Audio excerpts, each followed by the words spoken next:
thanks to the organisers, thanks for the invite, thanks for the opportunity to bring solidarity from my union, PCS, that organises in the civil service, public sector and workers working on private contracts.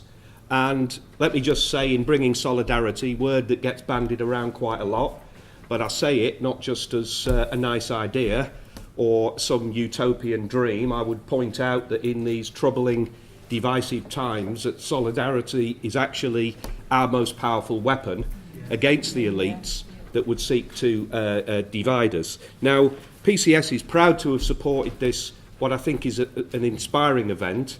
I'm proud of our role, as Romain was saying, in developing a climate agenda within the trade union movement and our participation in setting up the 1 million climate jobs initiative. Let me immediately say, we're a union under the COSH, the civil service. Despite Brexit, there's no respite, that we're facing unprecedented attack on terms and conditions. We're the only union targeted, and our union rights were attacked, including the method of collecting our subscriptions. I'm pleased to say it looks like we've defied that attempt to break us financially. The reason I mention this is that because it is a difficult issue to engage members and workers when they're facing such attacks. We've got to address the question of why is the environment an issue of trade union concern. But let me immediately say, from PCS's perspective, that we have found that when you take this issue into not just PCS but the wider trade union movement and explain the issues behind it, it can reinforce trade union organisation and trade union power. It can show that unions are more relevant, particularly to new young workers, and it puts trade unions at the heart of the debate that we need to have about what we mean by a just transition. Now, the Lucas plan, it's an inspiring event. Listening to the various reports, watching the film and participating in the discussions, I think others have said, it's not just a nostalgia fest, this day. This is about celebrating our history, and let's face it, if we don't, who else will celebrate our history? But the power in the Lucas plan, it seems to me, is how it came together, what it represents, and what it represents in terms of what's possible in the future. I think that's why we're here talking 40 years on about a report produced by a shop steward committee in Lucas Aerospace in the 70s. Now, two personal anecdotes. I was involved in Blackpool Trades Council, and I actually encountered some of the shop stewards coming along when the book had just been published, and it captured my imagination at that time. It had a big effect on me, and I think any trade unionists that had the benefit of talking to the shop stewards, reading the book and engaging in the discussions, it had the same effect. But there was another personal experience that I remember about that's relevant to this issue, which is that Friends of the Earth also came to give a talk at Blackpool Trades Council. It'd be about in the late 70s, and it was talking about the reports of the incidence of leukemia around a number of nuclear plants, including Sellafield. And we, for our sins, agreed to go in a minibus up to Sellafield, and we attended a public meeting, and we agreed, along with environmentalists, to leaflet against nuclear power outside the Sellafield plant on one of the shifts. Now, let me just say, I think lucky to get away alive would be the first thing I would say about that. I was struck that it is just not enough. Whatever you think of nuclear power, whatever you think of the energy-intensive industries, we have to learn the lesson. It is not enough to just stand outside calling for their closure. That if we're going to make any progress, you've got to engage with the workers and the unions organising the workers in that particular plant. Now, as I said, we're proud of the role that we've played, and I mentioned climate jobs. We're one of a number of unions, with Campaign Against Climate Change Trade Union Group, brought together a number of unions, too few, but the number's growing, with academics and campaigners and environmentalists, and we produced a report. Again, it doesn't have all the answers, but what's interesting about that report, And there is a common thread because, like the Lucas plan, it was Dave Elliott that provided a lot of our technical advice as well. So there is a thread between the two. But we showed in that report that it's technically feasible and it's affordable, and I would argue politically possible, to create 1 million skilled unionised jobs.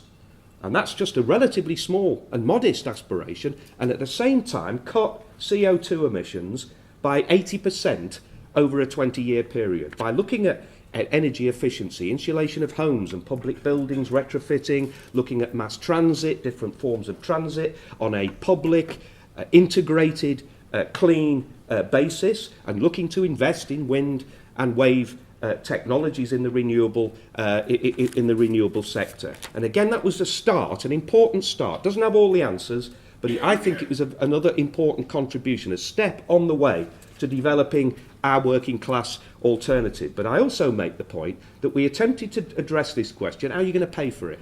Hear it all the time. Well, hold on a minute, there isn't the time to address it fully, but with the 7th richest economy on the planet, since the financial crash in 2008, the richest 1,000 people in Britain have seen their already monumental wealth double over that period. That comes to the richest 1,000 people, not 1%, but 0.003% of the adult UK population, and they've enjoyed an increase in their wealth of over 250 billion, which is enough to pay off the entire UK budget deficit in one go. And our work, PCS, we organise workers in revenue and customs, on the receiving end of a massive office closure programme and massive job cuts, the department that exists to collect the tax, alongside the tax justice network, we've shown that we're losing £125 billion a year to the public purse as a result of tax avoidance, tax evasion and uncollected tax from the super rich. And anybody...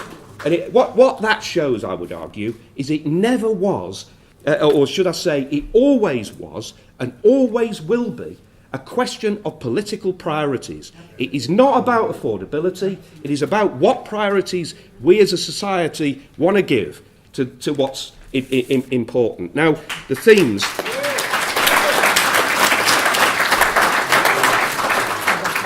I mean, we've touched on the themes, definition, fascinating discussions about socially useful production, about arms conversion, economy, scandalously reliant on producing weapons of mass destruction, acutely topical in the debate around Trident, and every single session I've gone into, to some degree or another, touches on the roles of workers and trade unions, and going beyond the immediate bargaining agenda, and how do unions develop an alternative and develop a just transition. And really, just to conclude, I want to follow on the points that Tony Kearns made when he referred to the TUC debate, where although we lost, it was the only debate. I mean, this is typical of the TUC. The world's going mad around it, and the TUC managed to stage manage it so much so there was only one actual vote at the TUC. And interestingly enough, it was around a radical motion that Tony referred to. Very good motion. We lost it 2/3 to 1/3, with the big beasts in the jungle coming out, the GMBs and the Unites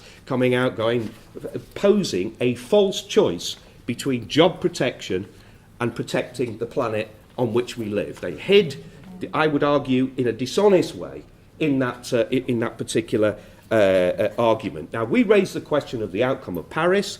We raised a number of points about trade unions for energy democracy, about the question of air pollution in Britain, about links with war and the refugee crisis, the importance of an international climate justice fund, the international trade agreements need to be shut down as well. But my basic point in conclusion is that we have to be honest that the fear of job loss is very real.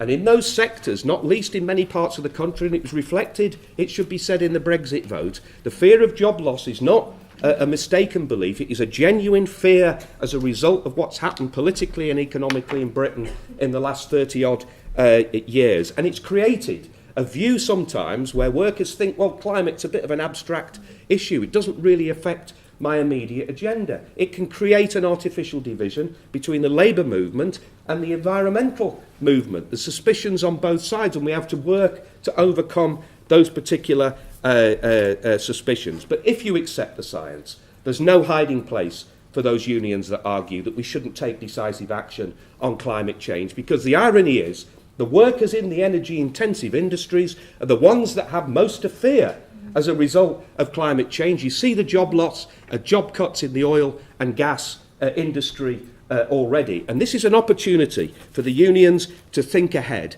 And this is an opportunity to develop new initiatives. For example, developing a climate jobs project. It came up in one of the arms conversion discussions. Developing a climate jobs initiative in the northwest.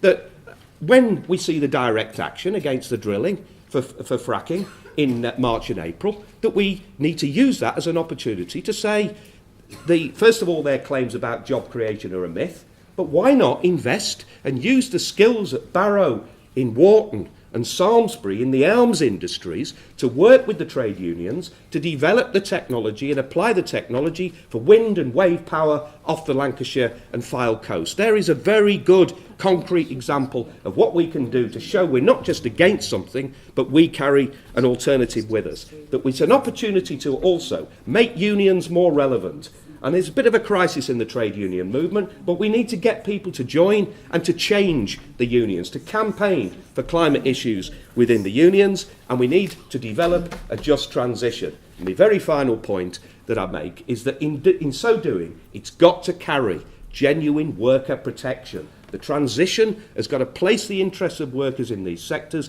at the heart, with the unions, unionised as they are in these sectors, need to use their power to protect the pay, jobs and conditions and ensure that they exercise control of a just transition. In an economy where it should be remembered that 90 companies since the dawn of the Industrial Revolution are responsible for 2/3 of global emissions.